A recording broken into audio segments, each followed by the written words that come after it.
pero básicamente para contarte un poco de qué trata el podcast, así ya nos ponemos en sintonía. Yo en el podcast hablo básicamente... Pará que mi mujer dejó salir el perro, pará que le dejé que lo meta porque me dan...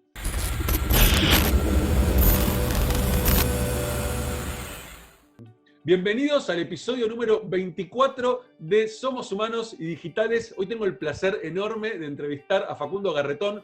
Facu tiene mucha historia en esta industria digital. Arrancó por allá por el año 94 en el mundo de Internet, pero bueno, su mayor emprendimiento conocido en esa época fue invertir online, y que tuvo un montón de historia. Ya nos va a contar la historia de invertir online. Y además después se metió en el mundo de la política y ahora otra vez volvió a meterse en el mundo del emprendimiento. Así que bienvenido, Facu, ya nos vas a contar un poquito toda la historia, pero gracias antes que nada por sumarte a nuestro podcast. No, gracias a vos, Isma. La verdad que un placer estar hablando con vos. Siempre es divertido charlar con personas del palo y nos conocemos hace rato que no nos vemos personalmente, pero encantado de hacerlo por este medio digital en este momento, ¿no? No, gracias a vos, Facu, por el tiempo. Yo sé que estás ahora, por suerte, todos tenemos un poquito más de tiempo ahora gracias a la pandemia, pero sé que estás a mil con tu emprendimiento nuevo. Me gustaría, Facu, antes de meternos en lo que estás haciendo ahora, contame un poquito, para los que no conocen o los que no se acuerdan toda tu historia, ¿cómo arrancaste en esta industria, en la industria de Internet? Bueno, a ver, arranqué bastante chico. Yo cuando terminé el colegio en Tucumán, me fui de estos programas de intercambio a Estados Unidos. Y cuando fui a Estados Unidos en ese momento, fui a visitar algunas universidades y en esas universidades, en dos de las que visité, vi cómo funcionaba Internet. En ese momento, Internet permitía conectar las universidades y ciertas entidades gubernamentales, y quedé fascinado con eso y me quedó todo el tiempo en la cabeza. Digo, esto en algún momento va a llegar en Argentina. No me imaginaba que iba a ser algo tan grande como lo que es hoy, ni la velocidad que iba a tener. Eso, yo terminaba el colegio, vi eso, y un par de años después empezaban los primeros emprendimientos comerciales, hasta que en el año 94 empezó a llegar Internet a los distintos países, ahí Argentina. No existía todavía Windows, o existía ese Windows muy precario, el 3. algo, por lo cual existían los PBS. O 3.11. Claro. Exacto. Entonces, las conexiones a Internet eran, bueno, por módem, vía telefónica y con los famosos Bulletin Board System, ¿no? Entonces ahí empecé con mi primer emprendimiento, que fue el primer proveedor de Internet en el norte de Argentina, que lo armamos con un amigo, ambos nerds, que nos conectábamos vía antenas Visa de Tucumán, satélite, y bajábamos email UCP para después redistribuir. Y así nació ese primer proveedor de Internet y fue mi primer vínculo con Internet. Ese proveedor fue creciendo hasta que cuando tenía más o menos 23, 24 años lo vendí. Y ahí, bueno, ese fue mi primer vínculo con Internet. Ahí, cuando terminé eso, me fui a Estados Unidos. Ya había terminado la universidad, me fui a Estados Unidos a hacer un máster en Berkeley, en UC Berkeley, y en la zona esa, en la zona de Silicon Valley, año 98, 99, todo era booming, todo el mundo quería invertir en cosas de Internet, todos queríamos trabajar en empresas de Internet, y mientras estudiaba ahí, descubrí el mundo de las finanzas. Cuando todos mis compañeros compraban y vendían acciones en la bolsa, yo no sabía de qué se trataba eso, y cualquier persona podía comprar y vender acciones. Me acuerdo que estaba en mi departamentito, ahí en los dormis de la universidad, y un día tuve un problema, que fue un plomero, y yo tenía un pequeño pizarrón al frente de mi escritorio, y en ese pizarrón me iba anotando acciones. Y cuando entra el plomero, ve las acciones, y me empieza a hacer comentarios de las acciones que estaban ahí, a cuánto cotizaba, a qué precio vender, y digo, ¿cómo puede ser que todo el mundo invierte en la bolsa en Estados Unidos, y en América Latina nadie? Y justo en ese momento había leído un libro de Thomas Friedman que se llamaba The Lexus and the Olive Tree.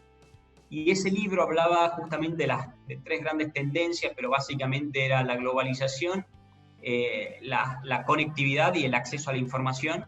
Y el tercer punto hablaba de la democratización de las finanzas, de cómo la tecnología había llevado Wall Street a Main Street en Estados Unidos.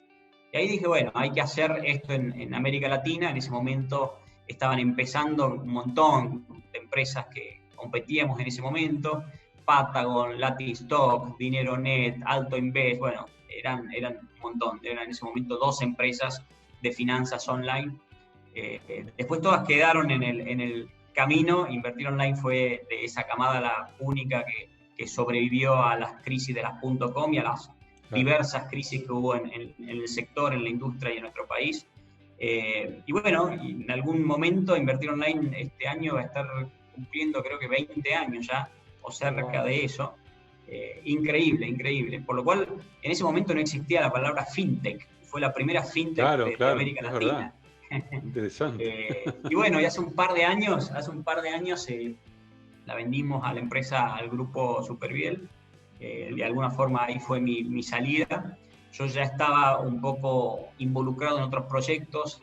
Yo hace más o menos, hace como 8 o 9 años, empecé a vincularme más con proyectos de triple impacto. Armamos en su momento con un grupo de amigos de Chile, armamos Social Lab.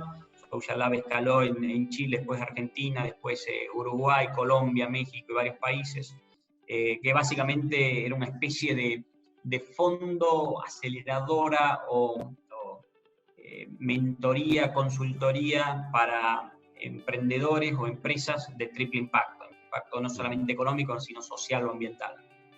Así que yo siempre digo que yo cambio abruptamente de carrera o de profesión extrema, ¿no? Pasé de estudiar ingeniería informática y ser un nerd absoluto y especializarme en telecomunicaciones. Cambié totalmente al mundo de las finanzas, me enfoqué en finanzas muchos años. De alguna u otra forma las finanzas me llevaron me cansé un poco de eso y me involucré más en proyectos de impacto social y ambiental con Social Lab. Después estuve unos cuantos años con Social Lab y Sistema B y ese tipo de cosas que sigo involucrado, obviamente, pero eso me llevaron a la política. Y después de eso, bueno, estuve 4 años en el área política como diputado nacional.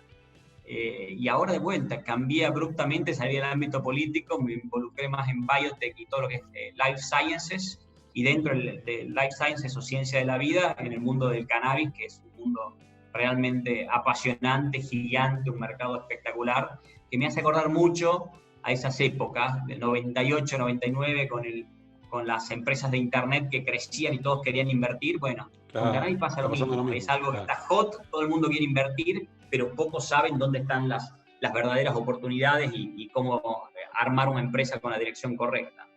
Claro, clarísimo. Qué interesante, Facu, qué interesante. Realmente, no me gusta mi encasillar, ¿no? Pero sos una especie sos claramente un emprendedor serial, ¿no? Pero emprendedor en todos los sentidos del término, no solamente emprendedor de crear empresas y punto. Sí, vos sabés que ahí yo lo entiendo. A ver, el término emprender se trata de detectar oportunidades de mejoras. Para mí, yo cuando un emprendedor lo que intenta hacer es mejorar algo, encontró algo que puede ser mejorado en distintos ámbitos, puede ser social, puede ser medioambiental, puede ser político, puede ser económico, por lo cual detecta una oportunidad de mejora y acciona para mejorar eso, ¿no? Entonces, desde ese punto de vista, sí, siempre cuando suelo presentarme, me presento como un emprendedor. Depende del ámbito. Cuando estaba en política decía soy un emprendedor político, porque dentro del ámbito político tenés un montón de iniciativas que claramente tienen características de emprendedores, que querés cambiar un contexto o modificar algo o de alguna forma contribuir con un granito de arena para modificar sistemas complejos, ¿no? Por lo cual sí, me considero un emprendedor, pero por otro lado también, y esto que quizás los chicos, los millennials y centennials, o no sé cómo se llaman, los más jóvenes, lo van a entender mejor desde el punto de vista que cambiamos muchos de carrera, ¿no? Nuestros viejos o nuestros abuelos hacían un trabajo para toda la vida. Y nosotros fuimos la persona que empezamos a cambiar ese concepto, digamos. Nuestra generación es la que empezó con cambiar un par de veces, 2 o 3 veces. Los chicos, mi hijo tiene 18 años y va a cambiar seguramente entre 8 y 10 veces de trabajo, ¿no? Y va a tener distintas experiencias. De alguna u otra forma cambias de profesión. Y a mí me pasó un poco eso. Desde que empecé a los 20 años, hasta ahora, a los 45, cambié 5 veces de profesión y en forma significativa, ¿no? Y eso está buenísimo. Yo creo que a futuro hay que contemplar eso. La vida es corta y uno tiene que disfrutarla y encontrar proyectos que los desafíen en todo sentido, ¿no? Y creo que por ahí pasa la clave. Eso de conectarte con el propósito, ¿no? Conectarte con el disfrute.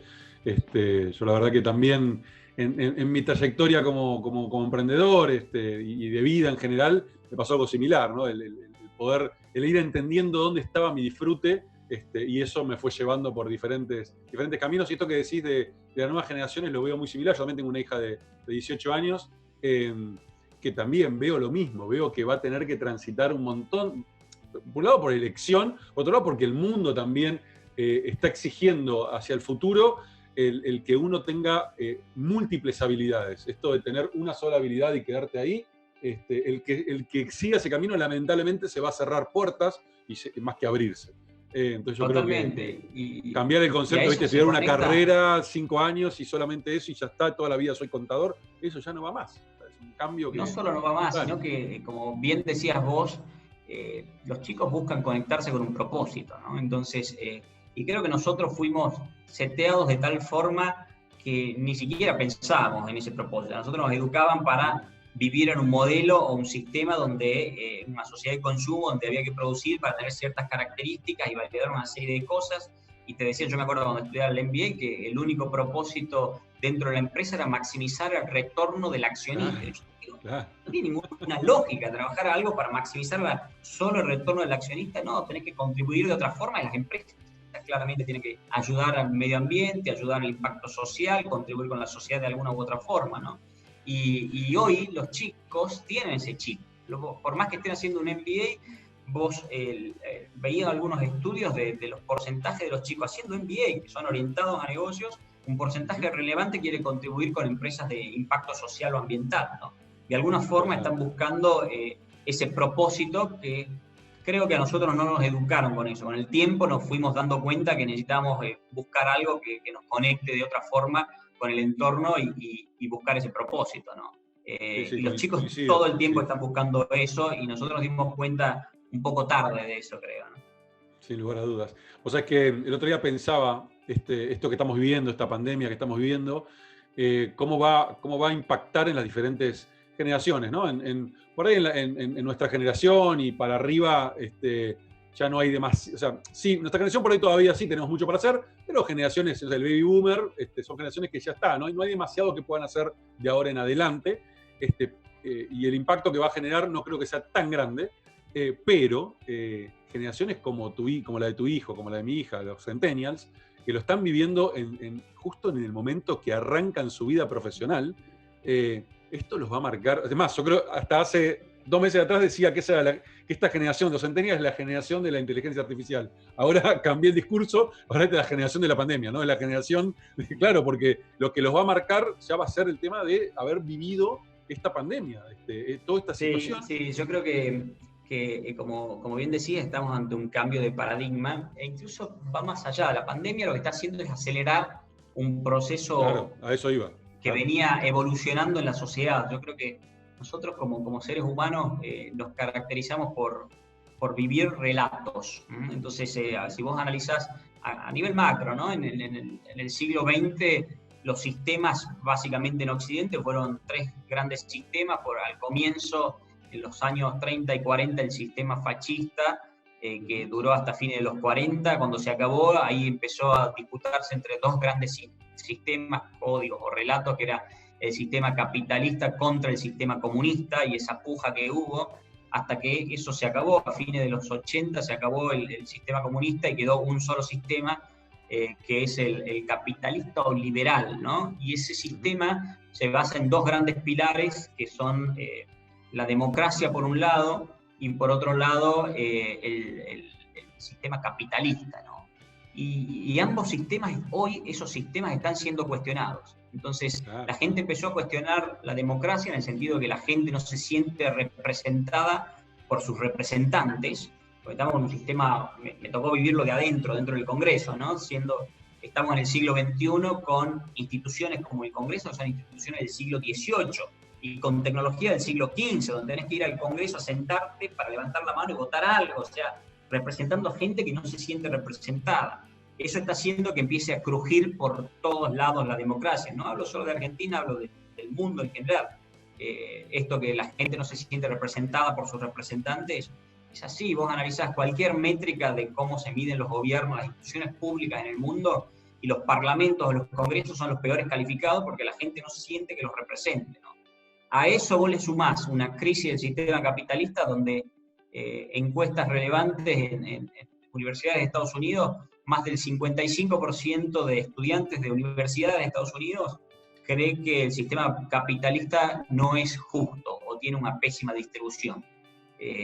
Primera vez, eso el año pasado, ya que empieza a superar las métricas de la gente que está disconforme con el sistema, ¿no? Es decir, que es un sistema que estaba buenísimo, claramente nos ayudó muchísimo a llegar a donde estamos y es el mejor sistema que hemos tenido para que estemos en un mundo donde hay, por un lado, menor pobreza, mayor educación, menor analfabetismo, mayor expectativa de vida, un montón de indicadores mejoraron, pero por otro lado el sistema generó un gap muy grande entre los que más tienen y los que menos tienen. Entonces, yo me acuerdo, siempre estudiaba que el problema era la pobreza, la desigualdad no importaba, pero vamos a un mundo sin pobres, es increíble cómo va cambiando esa tendencia. Yo calculo para el 2050, 2060 no va a haber pobreza extrema, sí va a haber siguiendo pobres obviamente, pero no extrema.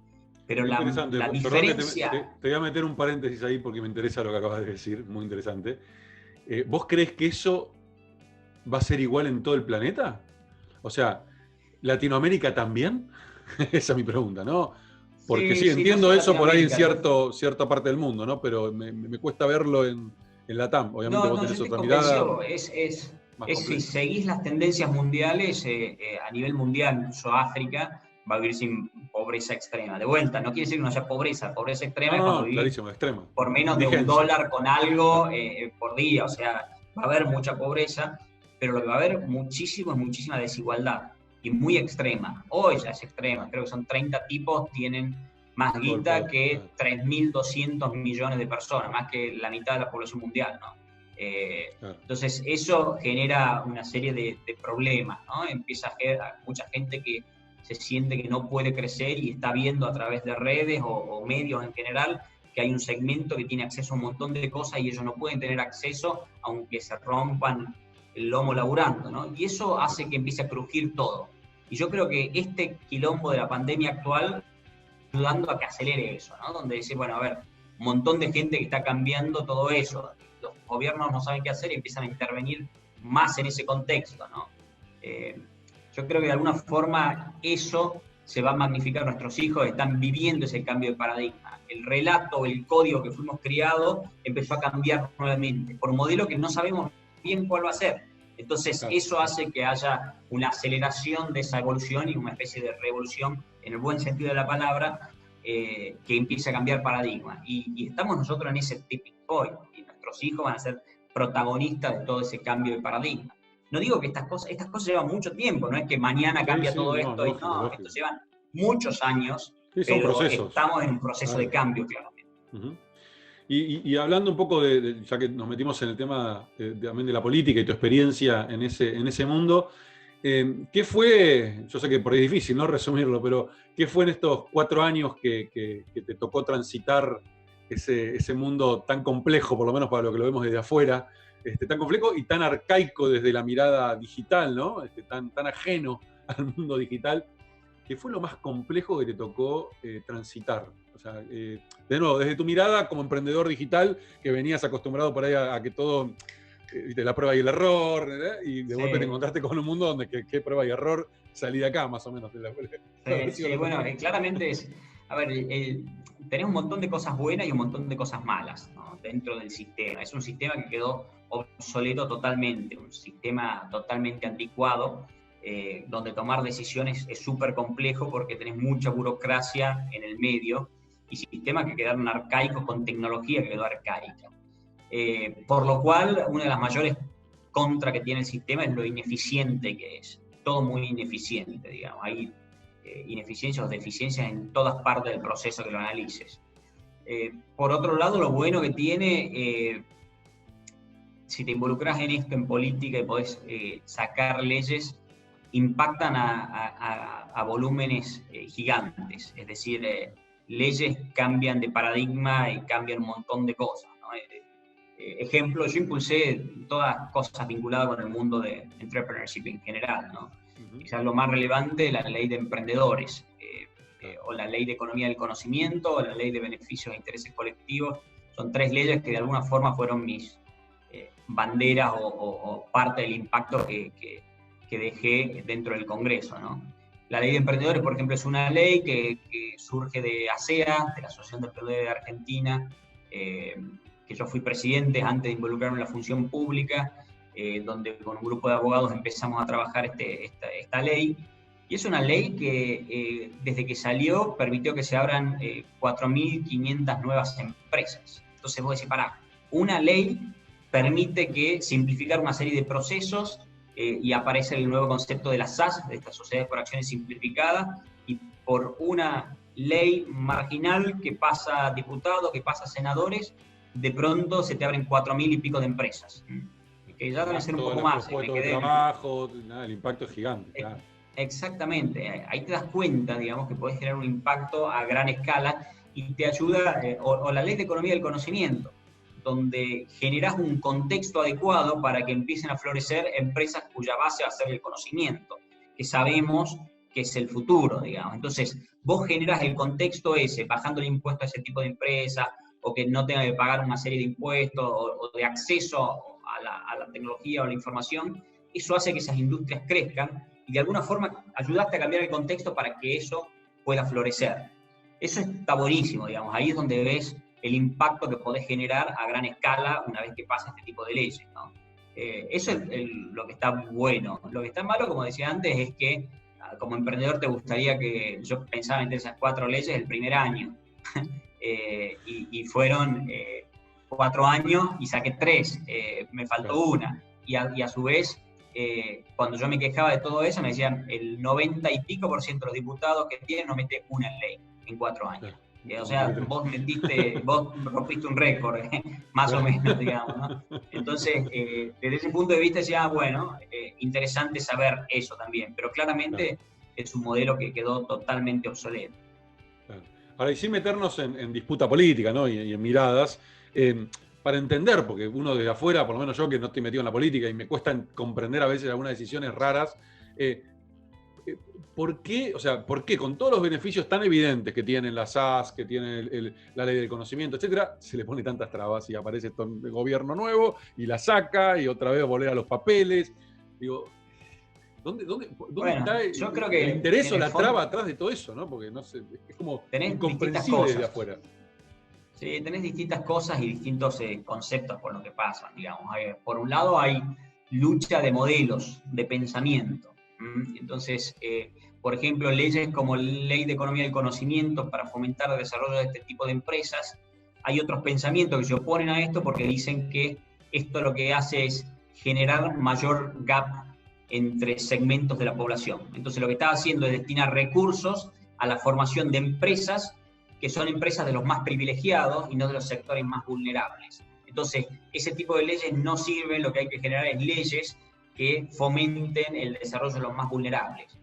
¿No se pueden generar ambas leyes? Eso es lo que no entiendo. O sea, ¿por qué una o la otra? No, porque en teoría vos le sacás recursos, sale todo, en el fondo termina siendo una puja de recursos para orientar el rumbo de un país. Entonces, hay un grupo que puede pensar, no, lo mejor sería destinar toda esta plata, en vez de bajar los impuestos para que se desarrollen ese tipo de empresas, a esas empresas les cobremos más impuestos y todos esos recursos los destinemos a, no sé, mayores planes sociales, mayores otro tipo de cosas, digamos. Son otros modelos de pensamiento, ¿no? Claramente distintos a los que podemos tener nosotros que vivimos otra dinámica, entendemos otra cosa, tenemos otra experiencia y sabemos cómo funciona el mundo.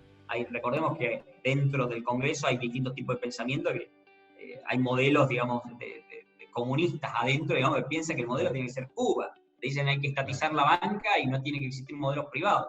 Son otras formas de pensar, claramente no los comparto, esa diversidad termina enriqueciendo, pero cuando hay buena leche. O sea, si el tipo está convencido que el modelo pasa por ahí, bueno, lo comparto, discutimos y nos ponemos de acuerdo. Lo que no estoy de acuerdo es que por ahí se oponen a cosas simplemente por oponerse. Cuando dice, no, nosotros no queremos... Por partidismo, nada más. Exacto. Y lo que te terminas dando cuenta dentro del Congreso es que se termina negociando, no económicamente, pero sí negociando proyecto contra proyecto. Yo te apruebo esto, pero vos apoyame en esta para que yo pueda sacar esto. Entonces se juntan un montón de factores que hace que sea realmente complejo. Y por ahí te pasa que terminas votando algo que no estás convencido. A mí me pasó de votar cosas que incluso estaba en contra, pero eso permitía que salgan otras leyes que van a terminar favoreciendo a mayor cantidad de personas. Entonces, es maquiavélico, lo pensás y es maquiavélico. O sea, sí, es un sistema...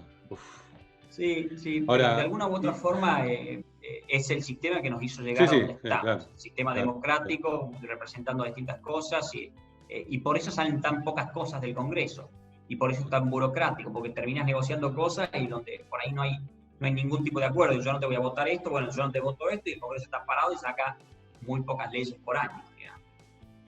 Por lo cual es súper complejo y hay cosas que terminas votando que no estás del todo de acuerdo, tenés de cosas complejas. La ley del aborto para mí fue súper complejo tomar una definición, súper complejo, porque yo tenía una postura muy específica, mi electorado, o sea, la gente de Tucumán tenía otra postura totalmente distinta, y yo tenía que tomar una definición. Entonces, ¿qué definición tomás? ¿Tu postura o la que piensa la mayoría de la población que vos representás? Yo ahí armé una plataforma de democracia directa para que la gente opine. Es un lío tremendo, digamos. Y terminé votando algo. Claro. Terminé votando algo que representaba a los tucumanos, pero no necesariamente era exactamente lo que yo quería o lo que quería mi partido o el grupo que representaba, digamos, ¿no? Entonces, todo el tiempo tenés que mantener ese balance entre lo que uno piensa, lo que piensa su gente o su población y lo que piensa el partido, y tratar de alinearse en el medio de eso, digamos, lo cual hace que sea complejo y burocrático. Negociación constante, o sea, sacaste un MBA en negociación después de estos 4 años, seguramente. Sí, la verdad que todo el tiempo es... Sí, ellos dentro del ámbito ese dicen diálogo, hay mucho diálogo. Diálogo. Ponele. Che, y pregunta rápida y quiero pasar a otro tema. ¿Volverías a la política? A ver, yo soy un fanático de generar impacto a escala. Entonces, si bien el sistema es obsoleto, te das cuenta que puede generar impacto a escala. Por lo cual, a ver, vos me preguntabas hace 10 años si me involucraría en política y te decía, ni en pedo, jamás, no es algo, no soy político, no conozco. Y de pronto en un año me cambiaron las perspectivas, me involucré en política y fui diputado. Salí y dije, no vuelvo más a la política. Sin embargo, nunca digas nunca, ¿no? En el sentido que si hay oportunidades de generar un impacto, y yo soy un soldado de causas, en el sentido de que si alguien me dice, mira, Facundo, esta es la causa y vamos a luchar por ella y estamos convencidos todos, vamos, bajo la cabeza y a empujar el carro. Clarísimo, clarísimo. Y bueno, ¿y qué te llevó a meterte en este nuevo emprendimiento, ¿no? En el mundo del cannabis? Más allá de, bueno, obviamente es un enorme negocio, o sea, está todo el mundo mirando esto, pero imagino que por tu manera de pensar y tu manera de ver el mundo, claramente hay una causa más allá, que hay un propósito claramente atrás de todo esto. Y nada, me gustaría que cuentes un poquito y aparte la experiencia de meterte en algo, de nuevo, totalmente distinto a lo que venías haciendo, ¿no? Salir de lo digital puro, te metiste en la política y ahora te metes en un emprendimiento más físico, ¿no? Que más palpable. Totalmente. Sí, bueno, a ver, esto empezó justamente estando en el Congreso, cuando la ley de cannabis medicinal, hace 3 años, me tocaba votarla, y empecé a ver los proyectos que había dentro de la Cámara y empecé a ver legislación comparable. Vi que estaba haciendo lo que estaba haciendo Uruguay, que fue el primer país que reguló la industria, lo que estaba haciendo Colombia, Canadá, Australia, varios países europeos y varios estados en Estados Unidos. Empecé a ver la legislación, vi cómo esta planta que tiene miles de años y siempre fue usada en forma medicinal o para conectar con espíritus o recreativo de alguna u otra forma, se había prohibido, entender por qué se había prohibido, cómo se había prohibido, por qué se consideraba droga. Empecé a profundizar un montón de cosas y a entender que era una planta que solucionaba un montón de problemas de gente con un montón de dolencias. Es decir, un montón de personas que tenían ciertos dolores o sufrimientos, lo único que calmaba es el tipo de planta y lo estaban usando. Estaban usando cannabis como una forma medicinal, ya sea para dolores crónicos, distintos tipos de dolores, para epilepsia, para cáncer en forma paliativa, para epilepsia refractaria, para Parkinson y parar con los temblores. Entonces, cuando ves que la gente la está usando, un montón de gente la está usando, que ayuda a un montón de personas, era absurdo que lo termines prohibiendo cuando sabes que el mercado negro funciona, y es una desgracia, porque en el mercado negro son precios absurdos, tenés riesgos de todo tipo, y empezás a conocer a las mamás de la organización Mamá Cultiva que tienen chiquitos con un montón de problemas y por ahí terminan presas porque tienen una planta que están cosechando flores para hacer aceite para sus hijos que tienen autismo u otro tipo de problemas, y esto lo soluciona y le estás prohibiendo eso, ¿no? Lo cual me parecía un absurdo, y empecé a ver cómo habían regulado otros países. Y Uruguay fue el primero en el mundo que reguló los verticales. Básicamente la industria cannabis tiene 3 grandes verticales. Uno es el medicinal, el otro es el recreativo y el otro es el industrial, o el cáñamo industrial para hacer textiles y eso. No sabía ese tercero. Sí, la planta de cannabis básicamente tiene un montón de cannabinoides adentro, ¿no? Esos cannabinoides hay 2 que son los más populares o famosos, que es el CBD y el THC. El CBD es el que se considera el medicinal, es el que ayuda a un montón de dolencias específicas, el que saca el dolor, el que te calma, el que te pone una serie de cosas. Y el THC es el que tiene componentes psicoactivos, que es el que se considera droga muchas veces, digamos, ¿no? Y el industrial son plantas más grandes, que se utiliza el tallo para hacer textiles, reemplazante del plástico, ese tipo de cosas. Y Uruguay hizo una muy buena legislación al respecto, que regula los tres verticales esto: lo medicinal, lo recreativo y lo industrial también. Entonces, ahí empecé a ver qué se estaba haciendo y me apasioné con la industria. Vi lo que estaba pasando en el mundo con todo esto, entre comillas, el clamor popular por cannabis libre en el mundo. Son tendencias imparables, por un lado. Cuando la gente, la mayoría de la población quiere algo, no podés pararlo, entonces la mejor forma es regularlo de alguna forma que tenga sentido para la población. Eso lo hizo muy bien varios estados de Estados Unidos, California, Colorado, Canadá, lo hizo en todo el país también, Colombia, Uruguay y varios europeos también, Australia. Entonces ahí empecé a ver, analizar el contexto, y el año pasado me invitaron a sumarme a una empresa que en ese momento yo estaba terminando la función pública y dije que no estaba para sumarme, pero cuando termine mis funciones me iba a involucrar. Y bueno, terminé mis funciones, empecé a analizar varias empresas, y ahí descubrí, en Uruguay debo haber visto 30 empresas de distintos lugares, entre uruguayas, colombianas, canadienses, asiáticas, de un par también, americanas.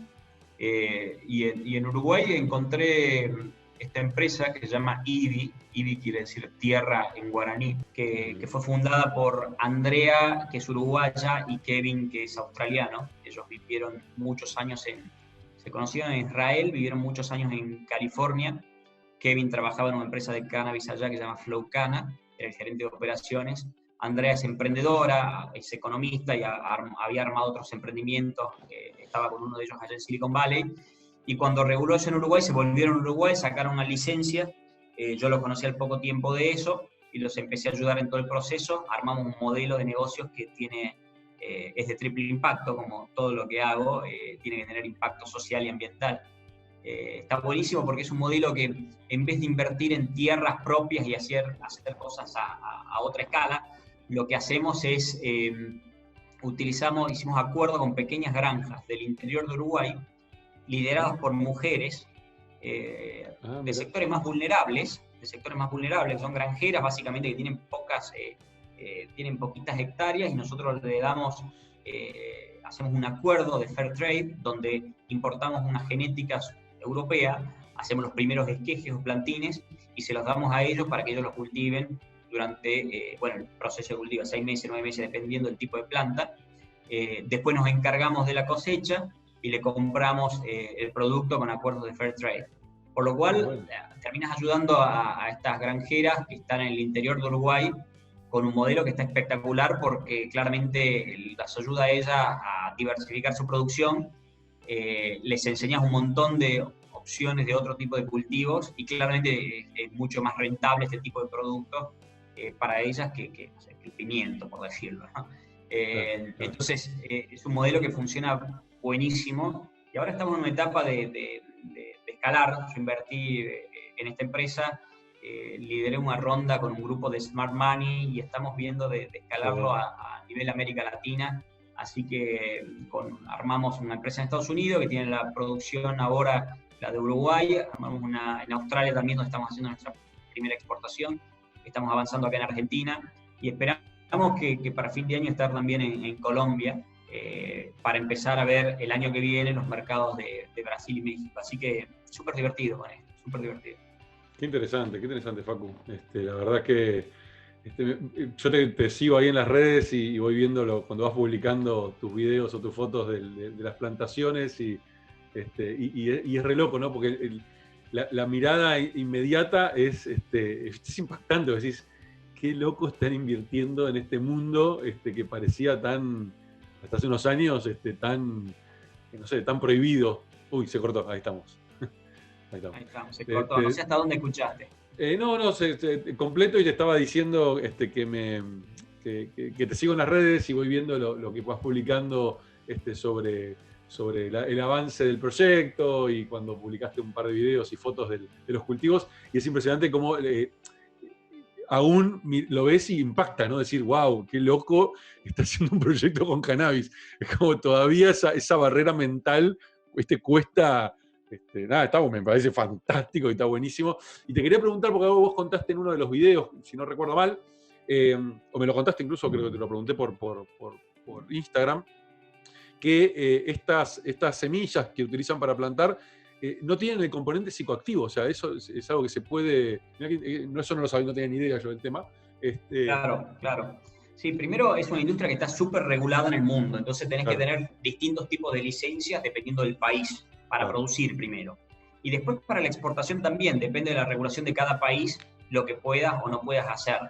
En el caso nuestro estamos haciendo cannabis medicinal, no estamos haciendo nada recreativo. Por lo cual, esto que te comentaba de los dos componentes de THC y CBD, ya haces una genética específica. Nosotros importamos una genética de Suiza que tiene menos del 1% de THC, es decir, ya es medicinal de entrada. Entonces ya cultivás las plantas con poco THC, por lo cual su cosecha, cuando vos terminás, haces la cosecha de las flores, vas a un proceso de extracción, generalmente terminan teniendo menos del 0.5% de CBD, ¿no? Claro. De THC, perdón. Sí, interesantísimo.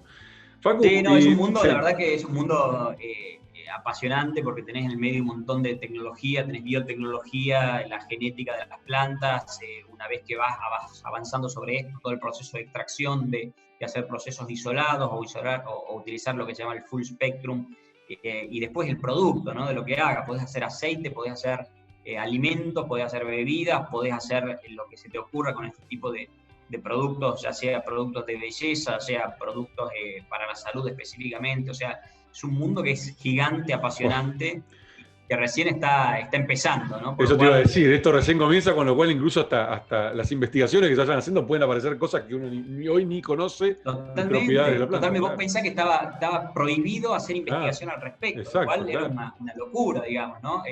Ahora se abre un campo gigante, por eso de hecho hay un montón de empresas que están haciendo solo investigación y desarrollo en este segmento.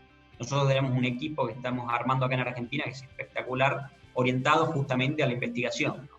Para registrar en FDA y en Estados Unidos productos específicos en base a cannabis. Está en pañales todo esto. Claro. ¿Y vos qué crees? ¿Que acá en Argentina se va a regular en algún momento o no? ¿Lo ves posible? Sí, a ver, Argentina ya permite el uso de cannabis medicinal, pero como todo en Argentina, ¿no? Todo es burocrático, lento y un problema. Entonces te dice, sí, podés usar cannabis medicinal, pero no podés importar aceite y no podés producir, o sea, no podés tener tus plantas. Entonces, ¿de dónde lo sacás? Y Claro. termina funcionando el mercado negro, lo cual es tremendo, digamos, ¿no? Es súper un problema de reglamentación. Yo creo que se va a avanzar una vez que pase la locura esta del coronavirus.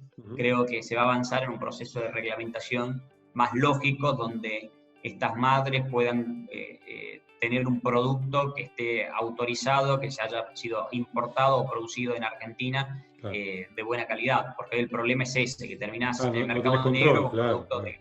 Exactamente. Claro. Facu, y para ir finalizando, me gustaría un poco llevarte hacia atrás, hacia tu adolescencia. ¿Quién te imaginabas, si en tu adolescencia soñabas un poquito hacia adelante, cómo se imaginaba ese Facu viviendo? ¿Qué edad tenés, Facu, vos ahora? 46. Sos más o menos mi generación. ¿Cómo te imaginabas a esta edad, o sea, a los 46, en tu adolescencia? ¿Cuál era tu idea de tu futuro? No, la verdad ¿Dónde que estabas? No soy de...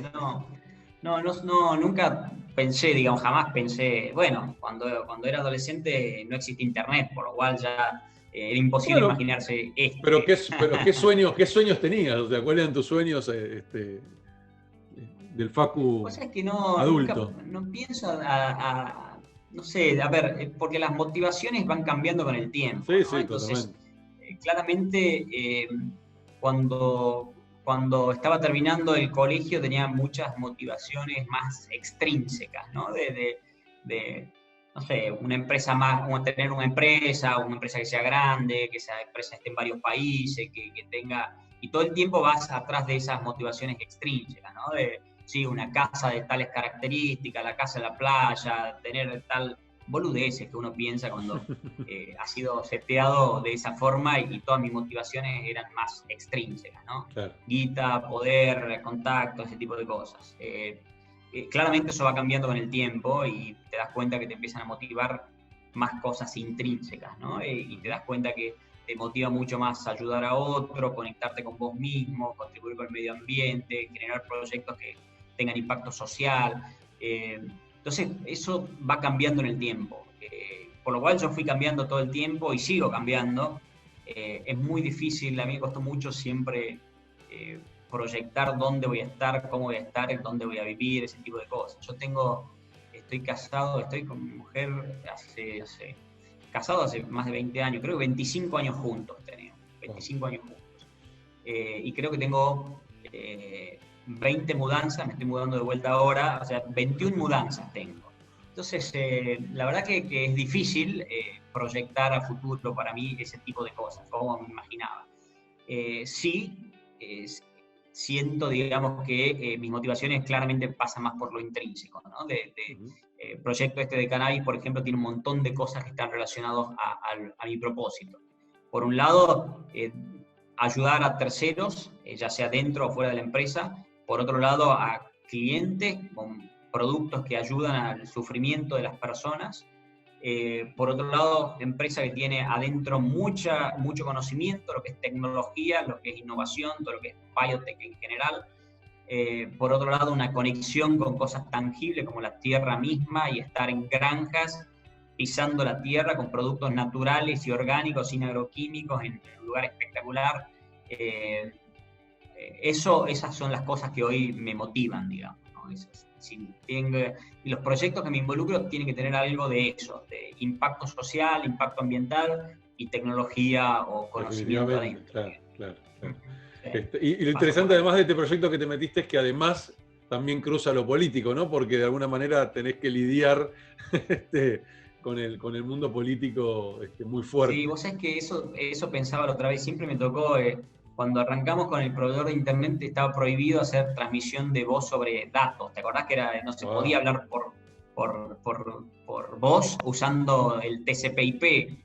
Y a nosotros nos cayeron inspecciones para clausurar porque estaban mostrando que nosotros hablábamos por teléfono usando internet. O sea, cosas que hoy nos parecen Aparte, sí, absurdas, claro, ¿no? prohibiciones, ¿qué sentido tiene Claro, eso? bueno. Entonces también, industria regulada. Cuando pasé al mundo de las finanzas también, Claro, nos hicieron la vida imposible porque decían que para hacer una transacción en Argentina tenía que haber intervención humana. Claro, yo tenía un algoritmo que desintermediaba. El cliente claro. compraba y vendía en el mercado sin que haya humanos. Entonces eso no hacía que impacte en el valor de la acción de la bolsa porque el operador necesitaba humanos haciendo eso. Y yo no tenía eso. Entonces teníamos que cada vez que venía alguna inspección, poníamos una persona que apriete enter para las órdenes, pero un absurdo, hasta que obviamente dejaron hacerlo y empezó a funcionar de Como el todas pajarito formas. de Homero Simpson, ¿no? Exactamente, exactamente. A lo que voy es que me tocó siempre lidiar con industrias reguladas o complejas. Esta sin duda es un desafío mayor porque no es solo en Argentina, sino que en el mundo. El mundo está cambiando de distintas formas, se está acelerando.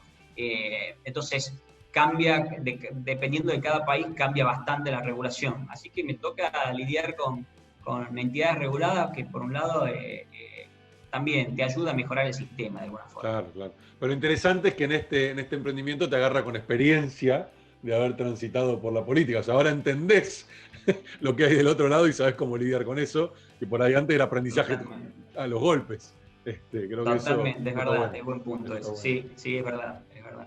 Ahora, por lo menos sabés dónde tenés que ir a tocar o qué tenés que mover o dónde están las trabas del otro lado, al haber transitado el otro Totalmente, camino. Así que está totalmente, es bueno. verdad eso, sí. Pero bueno, eso resume lo que venías hablando, ¿no? El tema del aprendizaje constante, ¿no? Cada etapa que uno va viviendo son aprendizajes. Justo el otro día posteé en LinkedIn un resumen un poco también de todas mis experiencias y cómo cada fracaso, entre comillas, me ayudó a aprender. Yo no lo veo como fracaso, lo veo como aprendizajes. Y creo que se trata de eso, ¿no? Aprender de cada etapa que uno transita, tanto los fracasos como los éxitos, todos dejan aprendizaje. Y poder ver Sí, eso sin es duda, hermoso. sin duda. Sin duda, sin duda se aprende de los fracasos, aunque yo prefiero evitarlos. Y para evitar los fracasos, la mejor forma para mí es prepararse. Entonces, Claro. yo esto que te comentaba de los distintos cambios de carrera, siempre los hice estudiando, profundizando mucho. Es decir, cuando me empecé a meter en el tema de sustentabilidad o el tema de impacto social y ambiental, eh, me tomé unos cuantos meses, me fui a Stanford, me especialicé en eso, o sea, aprendí bastante, me metí y ahí tomé decisiones, ¿no? Antes de meterme en política, cuando me hicieron la propuesta, me tomé un buen tiempo, me fui a Harvard, en la Kennedy, que se especializa en estos temas, y también me especialicé en el tema o estudié bastante el tema antes de tomar la decisión. Y con esto también, de cannabis, también, más allá de que en el fin del 2017 estuve en Yale como researcher ahí, empecé a ver temas vinculados a esto.